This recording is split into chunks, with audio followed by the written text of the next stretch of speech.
Good morning, everybody. Thank you for your patience as we get some of the tech set up. Sometimes you're introducing someone and you say it's my honor or my privilege, and you don't really mean it. This is not one of those times. Dr. Pamela Eisenbaum was my New Testament professor when I was at ILIF, a lowly ILIF student. Gosh, I hate to date us both. Can I do it? Is it okay? Circa 1997. Yeah, so we go way back, and she was, honestly, if she weren't here, I would still say it. She was one of my favorite professors in my 3 years there, and still is one of my favorite people, so you are in for a treat. This week and next week, right? You're coming back next week? Yes, this week and next week. She is our guest in our series, Introduction to the New Testament. I want to welcome everybody at home. Where's the camera? Kate, where's the camera? Up there. Hi, everybody at home. We're going to try something. I think this is the first time we've tried this at a Sunday morning class, that if you're at home and you have a question for the Q&A time, if you'd like to write that in I assume it's called the chat, whatever. Yes, I'm getting a thumbs up. Then Kate in the back can read that. So we'll try to integrate and include those who are studying with us at home. So, okay? So we're grateful for that. I think you've heard, if you were in church, that Dr. Eisenbaum is a professor at the ILIF School of Theology. She is the professor of biblical studies and Christian origins. She's one of a handful of Jewish scholars, professors, studying the New Testament. So it's an interesting connection that comes out in something like the title, Paul Was Not a Christian. So we're very lucky to have her here, and without any further ado, would you help me in welcoming Dr. Pamela Eisenbaum?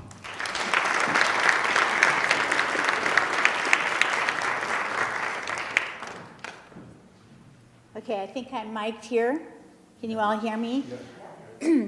I'm one of those people who can be too loud, so, if that happens, let me know, or just wave, or whatever. Thanks, Ian, for that very generous introduction.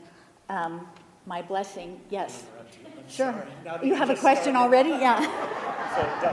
I'm so sorry, Dr. Eisenberg. We have a silver Subaru Outback that is blocking one of our neighbor's garage. It has temporary plates. It's me. No, it's not me. I'm just. No, it's not me. I'm just kidding. Everything. Yeah. If you have a silver Outback with temporary plates, please come find me in the back. I'm so sorry. Thank you. It's just fine.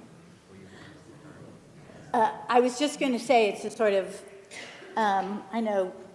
Some of you here, it's been a while, but I've been to Montview before, and some of you are teachers of various sorts yourselves, pastors or teachers as well. May all teachers, professors be as blessed to have students like Ian. It's easy to be a good teacher with such students. So, Paul Was Not a Christian was the title of a book I wrote a little over 10 years ago. I didn't pick that title, by the way.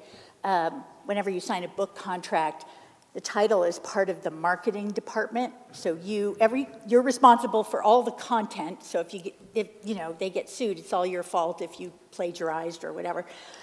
But they get to choose the title. I can take questions about why that was an issue, but certainly my claim and where the marketing department got it was that I repeated the fact that Paul was a Jew. But I want to start somewhere because it's in the news, and for those of you who might be reading all the news about Chat GPT and Chat GPT-4, is that ringing any bells? Okay. So I like gadgets, and Mr. Beale, Professor Beale is sort of techie too, and he and I began learning Python, which is a coding language, some years together. So we both have a little bit of interest in this sort of thing. So I got my membership to Bing Chat a couple of weeks ago, and so I asked Chat GPT this morning, who is the Apostle Paul? And this is the answer I got. Paul the Apostle, commonly known as St. Paul, was an eventual follower of Jesus, though not one of the 12 apostles, who professed the gospel of Christ to the first century world. Paul is commonly regarded as one of the most influential figures of the apostolic age. He founded several churches in Asia Minor, blah, blah, blah. And there's nothing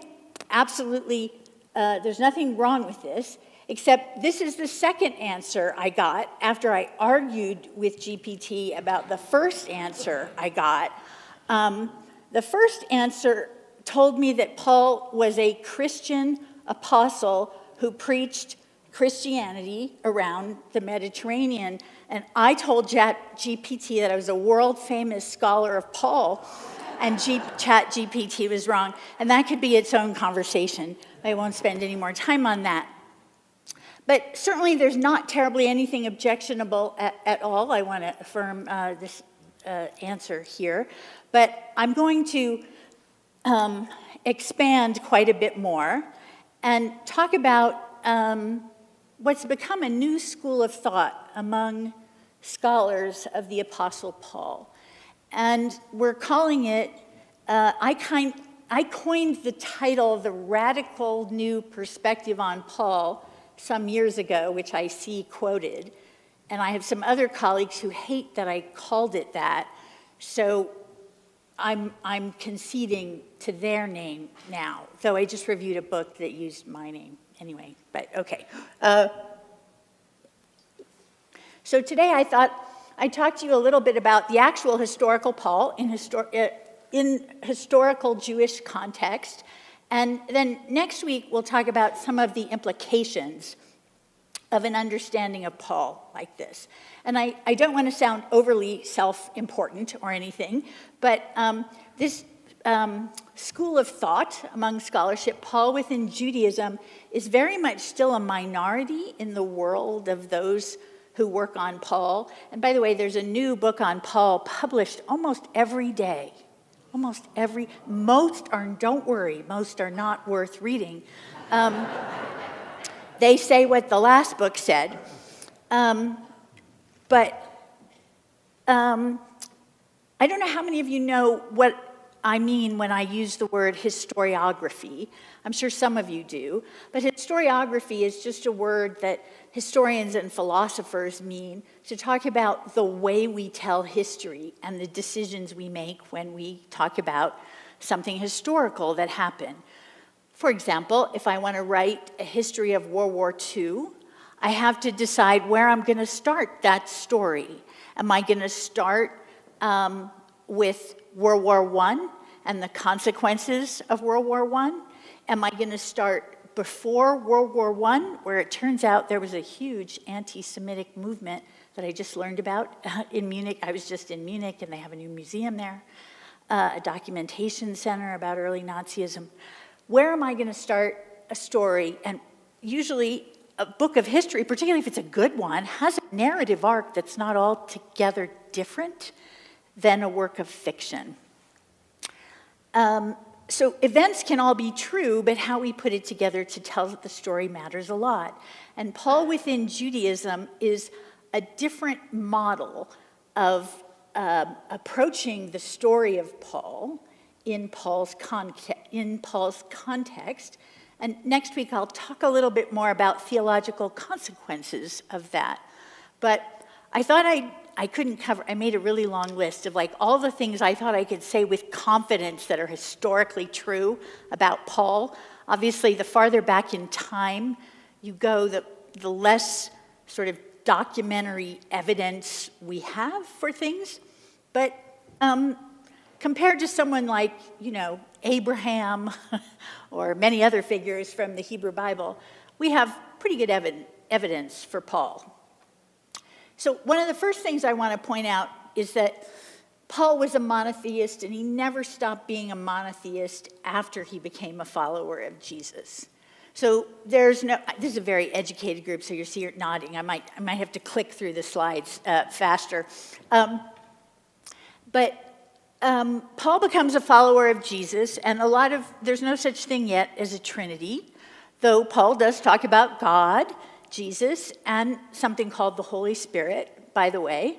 But Paul, in none of his letters does he ever use words of worship or devotion of the sort that's analogous to God, and Paul never calls Jesus a God. He sort of kind of, maybe on Tuesdays, some say he says something like that in 1 Corinthians 8. It's really pushing it, but I don't think we need to worry about that too much now. So one of my professors, who was a big influence on me, was a great scholar of a lot of things, including Paul, and a great clergyman, a Lutheran, who became the Bishop of Stockholm, who gave up his academic career to become the Bishop of Stockholm. And in one of his many essays on the Apostle Paul, he said that we should understand the experience he had of Jesus. Paul obviously had some kind of transformative religious experience of, whether it's a vision, a dream, whatever it was, of the risen Jesus. But that we should think of that experience as a call on the model of the Hebrew prophets rather than a conversion. Because when we use the word conversion in modern parlance, we generally mean either that you've converted from one religion to another religion, or perhaps no religion to a religion, or something like that. And since there's nothing yet called Christianity, Paul doesn't have another religion to go to. The word Christianos, the Greek word for being a Christian, does appear in the New Testament, appears maybe about 70 years later than Paul writes his letters. But I quoted Galatians 2:15 here. Hopefully it's legible enough. We ourselves are Jews by birth and not Gentile sinners. And contrary to popular belief, Paul often talks about Gentiles in very derogatory ways that sometimes embarrass me, but because I'm a Jewish scholar and I'm often teaching Paul, and then it sounds like I'm saying derogatory things about non-Jews. So let's not confuse me and the Apostle Paul. But often when I teach Paul uses the phrase Jews and Gentiles a lot, Jews and Gentiles this, Jews and Gentiles, that my students read Jews and Christians and then assume Paul is in the Christian camp, i.e. Gentile camp, and they sort of get it all, there's a Yiddish expression, fakakta, they get it all screwed up, basically, upside down. So one of the things I want to say is many people will concede that Paul was a Jew by birth, or, biologically or bodily, to use one of Paul's favorite terms, expressions in Greek, kata sarka, according to the flesh, but that he left Judaism as a practice when he became a follower of Jesus and he preached to non-Jews about Jesus. And part of this argument is that Jews, they didn't hang around with Gentiles because they kept to themselves. And this is demonstrably false from all kinds of historical evidence we have now. Not just literary evidence, but also what we call material evidence, archaeology and that sort of thing. I'm sorry, this really looks tacky. It's on the recording. I don't even want to think about it, but okay. For example, for reasons that are still not clear to me, there were some non-Jews who gave a lot of money to build some very nice synagogues in a couple of different ancient cities. One called Antioch, which is basically sort of Syria, which was an important city so in the eastern Mediterranean there, before modern Syria. And in another city called Sardis, which is in Turkey, which has a street that some of us like to call Church Street, because there was like a temple to Aphrodite, a Christian church, a synagogue. It was a lot of religious diversity. So though there were some Jews who were perhaps some form of Orthodox Jews in Israel today, I shouldn't even speak of Israel because there's a lot of Surus and awful things going on there now. But there are Haredi Jews. They're in Israel, to oversimplify, what are called modern Orthodox Jews. Those are Jews who you'd see wearing a kippah, or women who cover their hair, married women. But they function in modern society and wear modern clothes and do that. But then there are Haredi Jews who really avoid any kind of contact with non-Jews, or I don't want to say the outside world, but the non-Jewish world. Okay, so Paul was not a marginal Jew. I made that point already. But he did believe the final judgment was imminent, and that's going to be important for reasons I'll explain in a minute. I put up, there's only a few places where Paul is sort of concretely autobiographical. And this is one of those places in Galatians where he explains that he was, advanced in Judaism beyond many of my age. I was zealous for the traditions of my ancestors, etc. And then he uses this language, but when God, who had set me apart before I was born and called me through his grace, that line is very similar to God's call of Jeremiah in the Hebrew Bible. And notice that Paul says that all this was for a purpose, that God was pleased to reveal his Son to me so that I might proclaim him among the Gentiles. And the him is somewhat ambiguous there, whether Paul means Jesus, the Son, or God. But in any case, it's very similar to language of the call of the Hebrew prophets. So I want to say something about Paul's Torah observance, because my colleagues and I, who I just want to make absolutely clear, are like the 1%ers, and by that I mean like the 1% of people who accept this historical reading of Paul. But even we amongst ourselves argue about how observant a Jew Paul was. I labeled him what I call an apocalyptic, conservadox, rabbinically inflected way sort of Jew. So I think while people are very much influenced by their culture, I take that as a truism, and the time they live in, and the people they live with, and the parents that raise them, etc. I also think there are some things about humans that are just always true about humans. So I figure there have always been levels of observance among Jews, not just in the 19th, starting in the 19th and 20th century, but even in antiquity.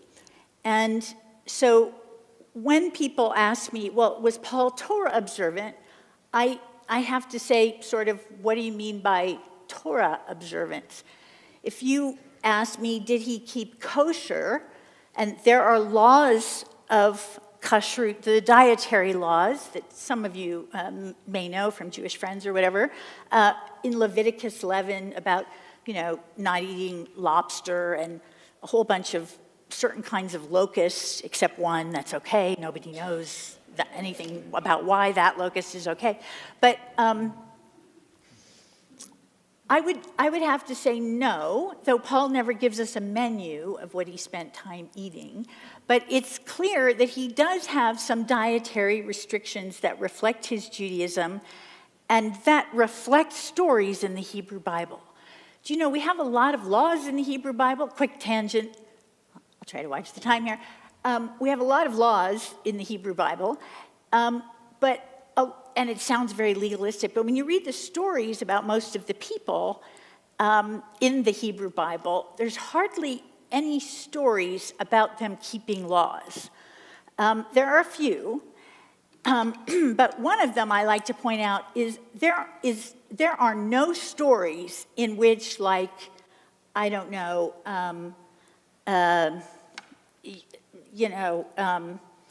Jacob Schmacob eats some bacon and gets in trouble with somebody else and something like that. That never happens. But the one place we have a story where food is a real issue is Leviticus 11. It has to do with eating food that's been sacrificed to idols. And Paul says, well, there's 3 chapters on this in 1 Corinthians. So I think it's pretty obvious people at Corinth were eating food sacrificed to idols, because this doesn't come up in the other letters. But Paul, by the time he gets to the end of his discussion about this, says, absolutely not. You cannot eat food sacrificed to idols. It's basically a violation of the very first commandment. So that's a form of observing Torah. The second thing I want to show you an illustration of something complicated, and for all I know, Ian could have been the one, I can't remember which student, who illuminated this verse for me. When I began studying Paul seriously, when I, as a baby professor, which I was when Ian was in school, I hadn't published anything about Paul, didn't know a lot about Paul, but he was a very earnest young professor, and I used to translate whatever on my own. It was a good way to practice my Greek, whatever I was going to give a lecture on or what I was talking about. And one of the reasons I got interested in Paul is I noticed a lot of divergence between how I would translate Paul and how the NRSV or any English translation would translate Paul, more so than the Gospels. And I wondered about that. But in any case, this verse, and there's nothing wrong with this translation, bothered me for years. Circumcision is nothing and uncircumcision is nothing, but the commandments of God are everything. So from a Jewish perspective, there is a requirement to circumcise sons on the 8th day. There is a requirement that for a male converting to Judaism, exactly when this takes hold as a real requirement, we don't know. It could have been several hundred years after Jesus. But there is a law where God commands Abraham to sacrifice his sons, Ishmael and Isaac. So how is it, this looks like a self-contradictory statement to me. So with every time I taught this, I would ask the students for ideas. And usually their suggestions weren't as good as Ian's suggestions would have been. They were already things I'd been through and discarded, but it was a great exercise. People said maybe it just means the religious commandments, maybe it means this, whatever.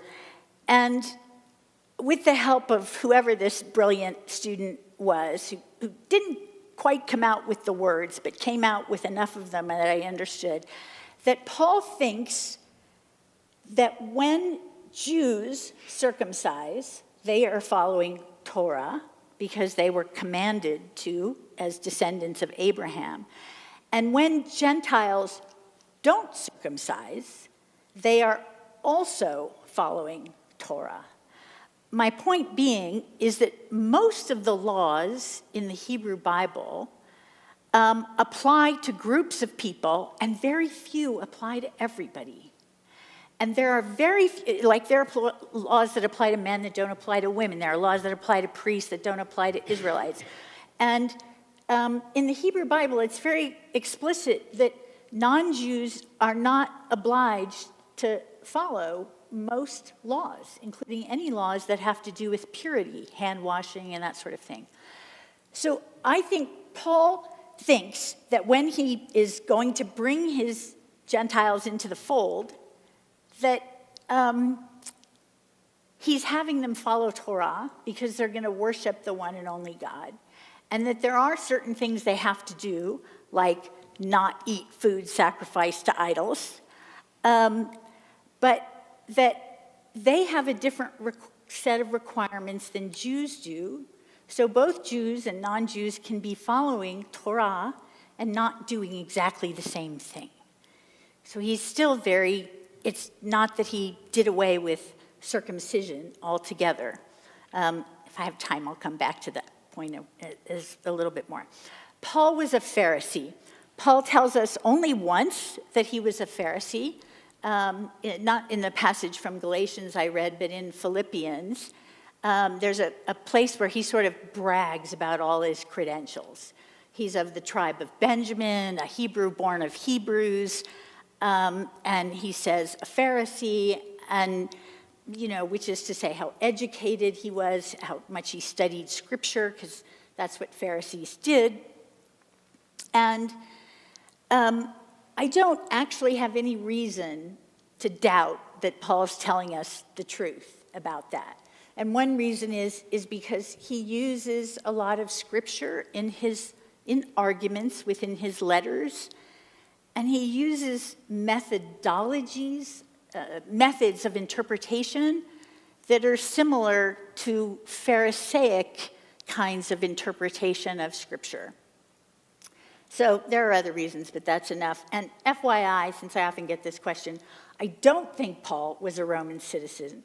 And the reason is, in this catalog where he's bragging about all his status in the world, if he were a Roman citizen, he would have mentioned it there, and he doesn't mention it. So although the book of Acts has him say he's a Roman citizen, I think that's historically far less likely than him being a Pharisee. He's a Jew from the diaspora. That is to say, he's obviously Greek-speaking, but he knows some Hebrew. Hebrew's already, if not completely dead, dying off as a spoken language, but it's still a literary language, so people are reading their scriptures and other books in Hebrew. He's probably from Asia Minor, maybe, so it goes that he's Paul of Tarsus, and he may have in fact been from Tarsus. He, even in his travels to preach the gospel to non-Jews, which he says is his mission, right? I showed you in Galatians that this whole experience he has of the risen Jesus is a call so that he will preach, I'll just say him, to the nations, to the Gentiles. When I try to picture Paul traveling, gallivanting around the Mediterranean and preaching this message, so it's very hard for me to picture Paul blowing into town, standing on a street corner, or knocking on someone's door and say, I have a message for you that can save your life.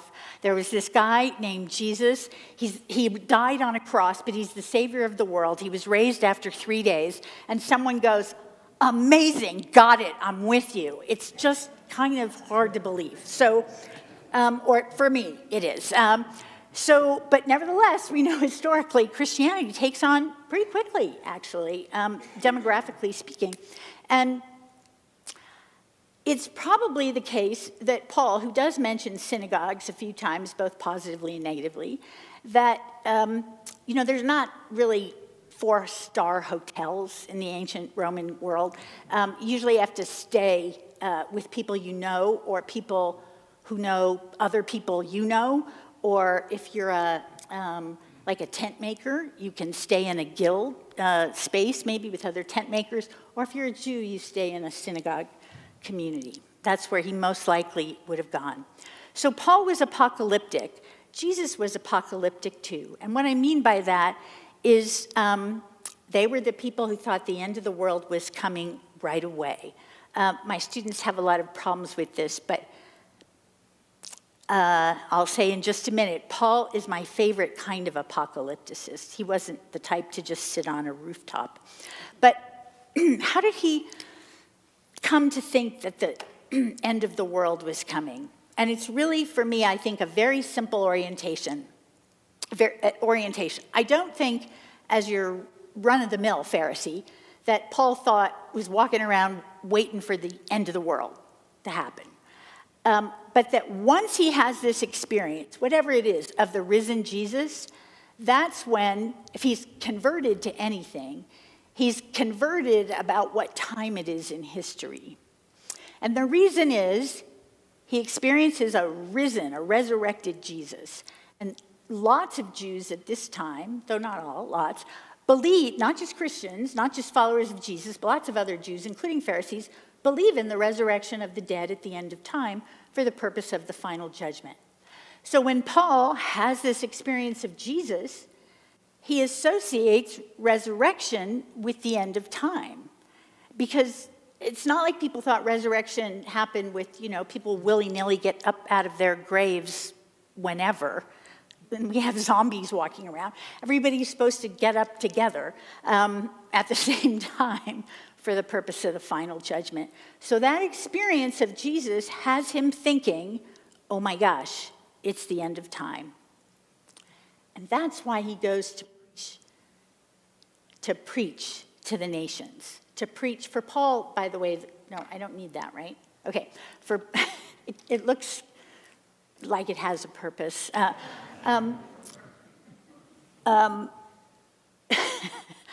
So Paul has this experience, this call from God, and it's a call not to preach to Jews, but to preach to non-Jews. By the way, he's not the first prophet to get that call. Jonah was told to go to Nineveh. Jeremiah has all these oracles to the nation, so it's not that unusual. But there were different traditions about what would happen at the end of the world. I'm going to oversimplify again, but one was really kind of a negative, dark view of things, and the other one was kind of a utopian, happy ending. Paul elected to take the happy ending. So there's two streams of thought in the prophetic tradition, if you were to go through all your prophets. And this is a quote from Isaiah, and this is the model when Paul envisioned the end of the world, this is the kind of thing he envisioned, that all the nations of the world would come together, hand in hand. There are other verses I could point to. This is the same vision of our beating our swords into plowshares and the lion lying down with the lamb, that image. And by the way, the other image is where God vindicates Israel by crushing all the occupying powers she's lived under, from the ancient Assyrians and Babylonians and Persians and Greeks. We could go on. And essentially, God kills everybody else except the Jews. That's one version of the end of the world. The other one is people coming together, and that's the one Paul seems to embrace. But the requirement is they've got to recognize the one true living God. That's not a non-negotiable for Paul. So I don't know what he'd deal with Hindus, but Hindus weren't really on his mind. What we now call pagans was on his mind. Those who, the sort of pantheon of gods that were out there, and the temple and temples of all sorts that were out there. That's what he's worried about. He thinks his religion is superior, and he has a vision of the end of the world, everybody coming together, because for Paul, there's only one God. And remember, that God created the whole world. That God has to have a relationship with the whole world, even if Paul also understands that God as being the God of Abraham, Isaac, and Jacob. Actually, in the first century, I think that tension was profound for Jews, not just Paul. We have a couple of Jewish philosophers who had this problem as well. That is, a God of particularity. This God is our God, the God of Israel, this tiny, teeny, little, insignificant group of people. But God created the whole world. That's a big, it's a lot to cover. In most other systems, you have the gods who created things and then the gods who did more particular things. Okay, how do we explain, I'm coming to the end, so we should have time for questions here, plenty of time for questions here in a minute, but I've got a question, I think, that's my last question. So the hardest thing to explain in this new model of Paul, if Paul is Jewish, he's pro-Jewish, if anything, he's kind of thinks Gentiles are pathetic and need his help so that they're ready for the final judgment and they repent of being idolaters. How do we explain Paul's anti-Jewish statements that are expressed in some of his letters? So it's not as if the church fathers were crazy when they read things in Paul's letters that are very anti-Jewish. So here's one, for example. All who rely on works of the law are under a curse. By the way, this is how Luther and others thought Jews were accursed people. They'd been kicked out of the covenant with God. Their only friend was the devil in a lot of Christian preaching. For it is written, cursed is everyone, by the way, he's quoting Deuteronomy here, Paul, that is. Cursed is everyone who does not observe and obey all the things written in the book of the law. There's other places where Paul says to the Galatians, some of whom apparently are considering circumcision as followers of Jesus. And Paul says, if you get circumcised, it's like you rejected God's grace of Christ. You can't be circumcised and be a follower of Jesus. So that kind of sounds like the opposite of everything I just said for the last half hour. But there's actually a very easy fix to this seeming contradiction. Paul writes his letters to non-Jews. Paul, he's the apostle to the nations, but nations and Gentiles are the same word in Greek, and are generally used to mean everybody else who's not Jewish. And Paul founds these non-Jewish communities, and his letters are written, with one exception, to the communities he founded. So one has to keep in mind the audience to whom he writes, right? In a particular setting, a particular context. And so part of the issue he's saying here is all who rely on works of the law are under a curse. In Deuteronomy, God says to the people, if you follow my covenant and do all the things you're supposed to do, we're making this agreement, I'm going to do these things for you, and you're going to do these things for me. And if you do them, I'll rain on your fields, and your women will be fertile, and life will be good. There's no concept of the afterlife, by the way, so all the blessings come in this world. We all know Deuteronomic theology didn't work out in most people's experience, but that aside for the moment, that's what Deuteronomy says, and then it curses those. If you don't do it, you're cursed. So from Paul's perspective, these poor Gentiles haven't been doing the works of the law, and therefore they're seemingly under a curse. They're under a curse. And therefore, that's why they have a problem going into the final judgment. And Jesus, I didn't go into it here because that gets more into the theological part.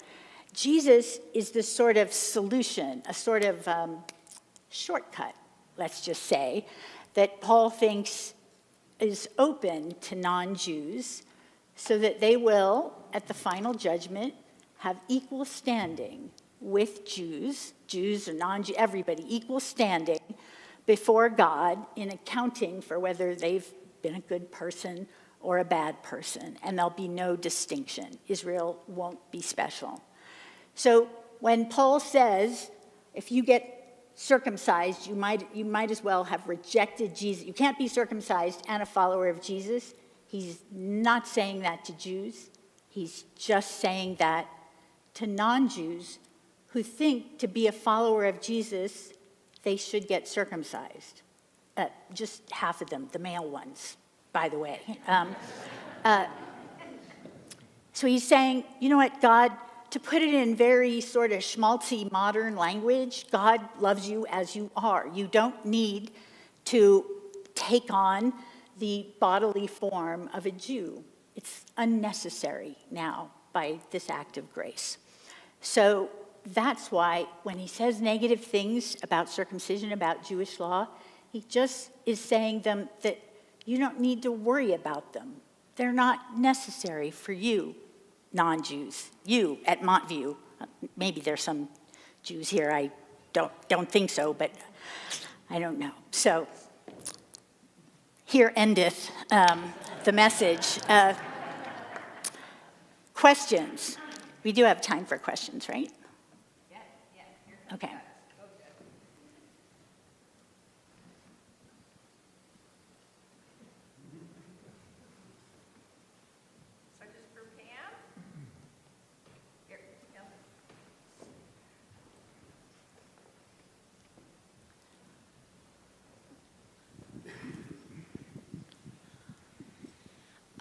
So I was wondering, were other writers or authors of the works also Jewish, or was it just Paul?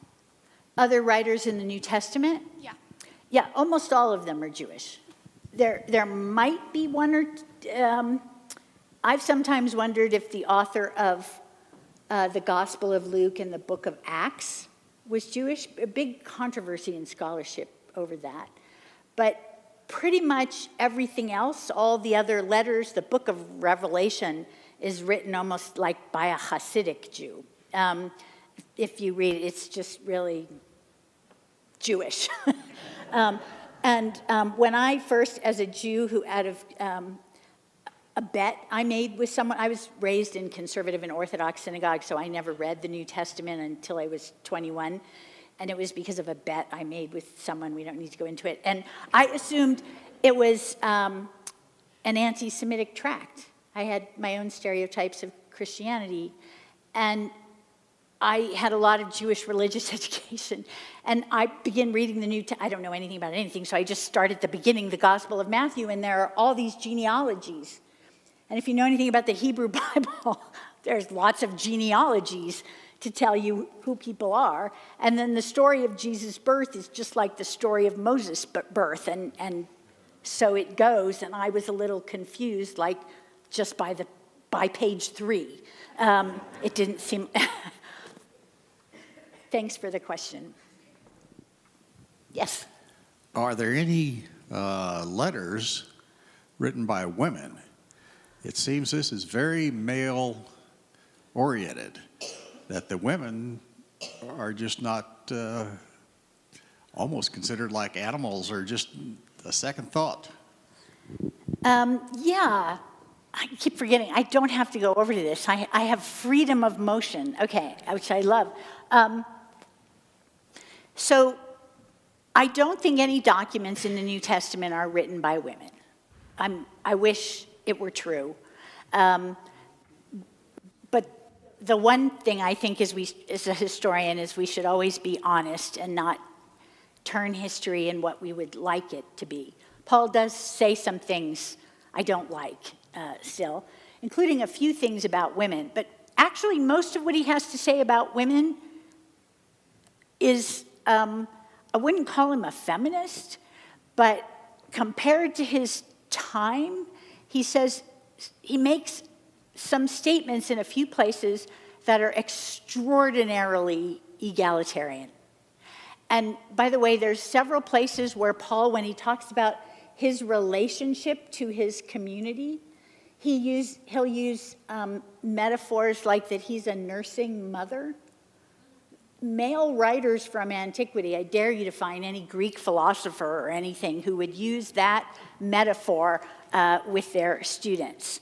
They're a father figure. So yes, while women writers are absent, there's no doubt, and patriarchy dominates the Bible. What I like to tell people is that when you read it, it may turn out it's not as patriarchal as you think. And certainly by our standards, it would present a lot of problems. And by the way, there was a really conservative German scholar of the early 20th century who thought the book of Hebrews was written by a woman, in particular Priscilla. And there are some feminist scholars who took up that argument. But my other area of expertise that I'm best known for, besides Paul, is Hebrews, is that letter. Speech letter, a lot of people don't. Hebrews is in the New Testament. I sometimes meet Christians who aren't sure about that. It's not commonly read, but it's an important book for later Christian doctrine. I don't think that Priscilla wrote Hebrews, and he had some strange arguments for that.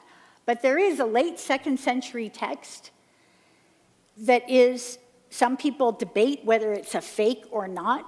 I tend to think it probably isn't a fake. It's a biography of a woman named Perpetua who was martyred who became a follower of Paul's or Pauline communities and was martyred for the cause. And she was a young mother. and she has her maid bring her baby to her, and she kept a diary of this. So by the end of the 2nd century, we do have writings from women. And by the 4th century, we have lots of writings of Christian women preserved. And let me tell you, this is something to be proud of. Do you know that we have not a single major female figure in the history of Judaism until the 20th century? We have no writings preserved. I'm sure there were women who thought theologically and amazing things. We don't have any tradition of female mystics or anything like that in Judaism. And Christianity has a strong tradition of that, and so does Islam. Sorry that was such a long answer, but it's a good question. When Yeah. Paul shows up in the stories, he's presented, if I recall right, first as a persecutor of Christians. Yeah. Then he has his road experience, and then is now seen as someone who's very zealous about the message. Is there sort of an issue there that, they look at him and they aren't sure to trust him or not, so they say, your market will be Asia Minor because your credentials work better there, kind of thing? I hadn't heard it put that way, but I think that's a plausible scenario, actually. Just like colonial missionaries divide, the Methodists get, this area, the Presbyterians get New Mexico, I think that's the way it worked. So Paul does say he persecuted the church. He really only says that once. The word persecuted can mean everything from like chasing somebody to harassing somebody to violently harassing somebody. So it's hard to know. I think that Paul, before he has his experience of Jesus and changes his mind, I think that that I have no reason to doubt his words on this either, because he's ashamed of having done it, that he did persecute people who followed Jesus. Exactly what form that took, I don't know. And the reason I think he did it is this. You know that Jesus' last name is Christ, right? So Christ just comes from the Greek Christos, which is just the Greek translation of the Hebrew word Mashiach, or Messiah. So, and that meant, to call someone the Mashiach meant, in most people's mind, a kingly Messiah, a descendant of David, who would kick occupying powers out and reestablish an independent, when I use the word Israel, it sounds like a modern nation, but, and I can't get away from the Greek, an ethnos of Jews, a community of Jews, a people. And I kind of forgot where I was going with this. What was the question? Yes, persecuting. So when followers of Jesus begin calling him Christos, the Romans don't like it when people go around declaring somebody else as king other than whoever Caesar is. So I think there were a lot of Jews, both in and around what we now call Israel-Palestine, and in the diaspora, who didn't want trouble. They just don't want trouble, and some of them have their doubts about this Jesus guy. I think there were, within synagogue communities, people thought, maybe Jesus is really it, and people who disagreed. And I think it takes a long time before there's a separation.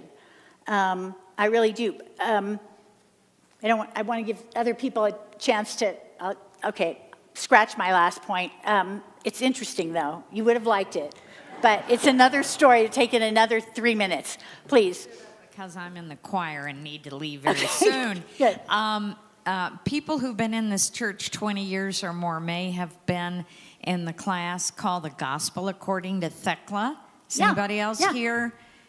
Nope. So Greg Robbins. we were on a cruise along the southern coast of Turkey, and I actually saw a shrine to Thekla. It was a church that had been destroyed by an earthquake, but you had to go underground.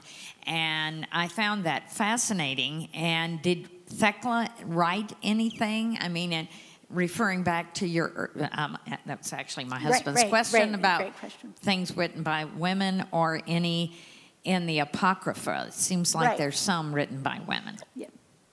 Excellent question. We don't have any that I'm aware of good evidence of Thekla herself leaving written things behind. Let's remember that's not really such a mark against you since Jesus didn't leave any writings behind either. But the stories about Thekla are earlier than the stories about Perpetua.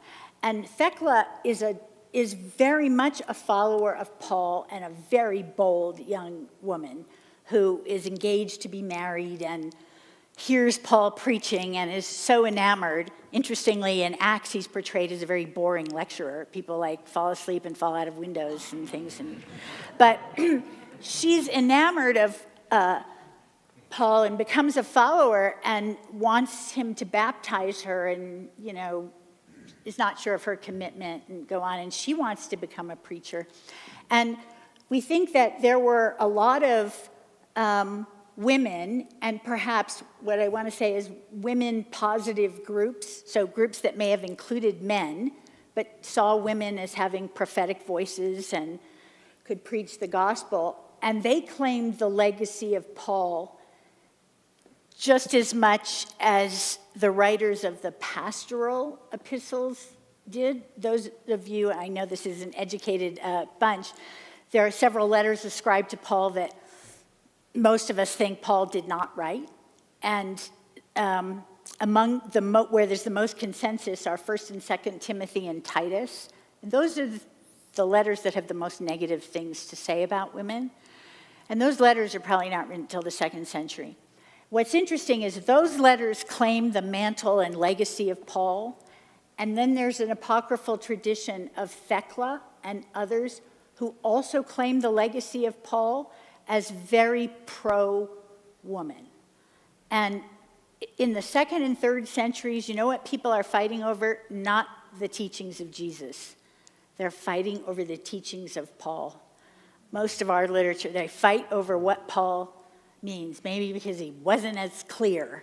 Jesus spoke in proverbial, memorable ways. I'm not sure why, but people really fought over Paul more than Jesus. Yes.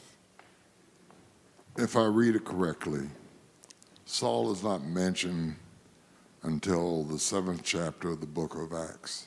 Yeah. Saul being That's right. translated Good Paul job. in Greek. Should In give the biblical 9th chapter readers. of Acts, he then has what you call not a conversion, but a call. Whether it's a conversion or a call, there was no such thing as Christianity at that point. The people who followed Jesus was called people who followed the way. Yeah.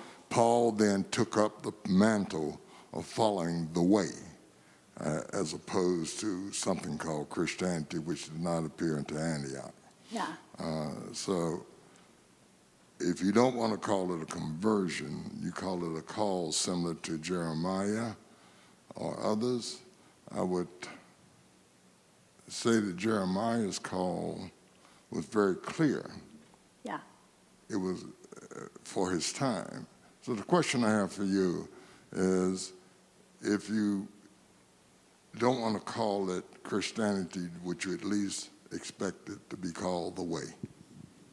Yeah, that is a great question. And so I'm going to have to, you are a very biblically literate gentleman, so let me just applaud that. I think the book of Acts, which does portray Paul's experience of the risen Jesus, more like a conversion than a call. So let me be clear about that. It depends which Greek we use and whatnot. But in the book of Acts, chapter 9, the narrator tells us the story of this, of Paul on his way to Damascus and having this vision, and he's with other people, and he goes to Ananias, and you know the story. The story is told 2 more times by Paul himself in his self-defense. And it's told a little differently there. But you're absolutely right that the word the way is used in the book of Acts, but in the book of Acts, that is also the first instance of the word Christianos, of an individual being called a Christian. So the word is emerging, and there is a clearer identity. But I'd say the dating now of the book of Acts is being debated, but it used to be thought to be written, maybe between 90 and 100. Now people say maybe the first quarter of the 2nd century. So already it's got a memory and a tradition about Paul. But one thing that is interesting about Acts is Acts portrays Paul as very Jewish from the beginning to the end of the story.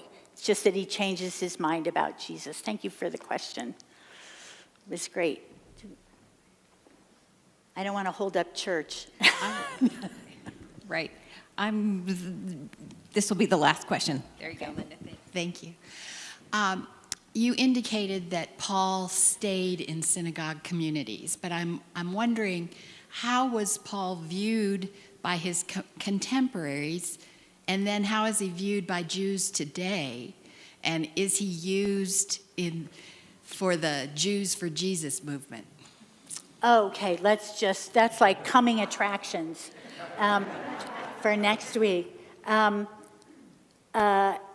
It's clear that, by the way, so there's not like synagogue membership in antiquity. Maybe there was, like there is today.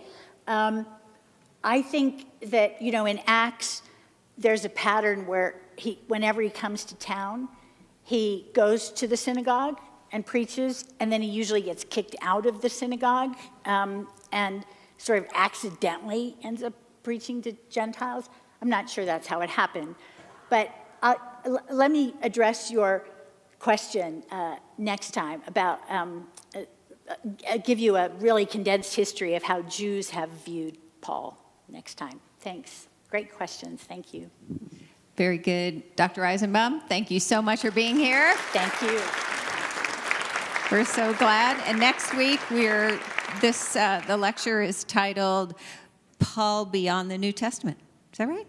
Yes. That's right. Great. So it's perfect. Great segue for that. Thank you all for coming. We hope you'll come back again. Next week is the final session for Introduction to the New Testament. But there's still so much more, you might ask. There's so many more books and letters and, of course, the apocalyptic literature at the end.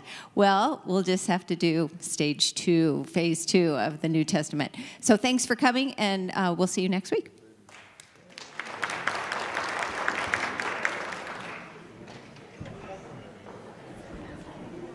That's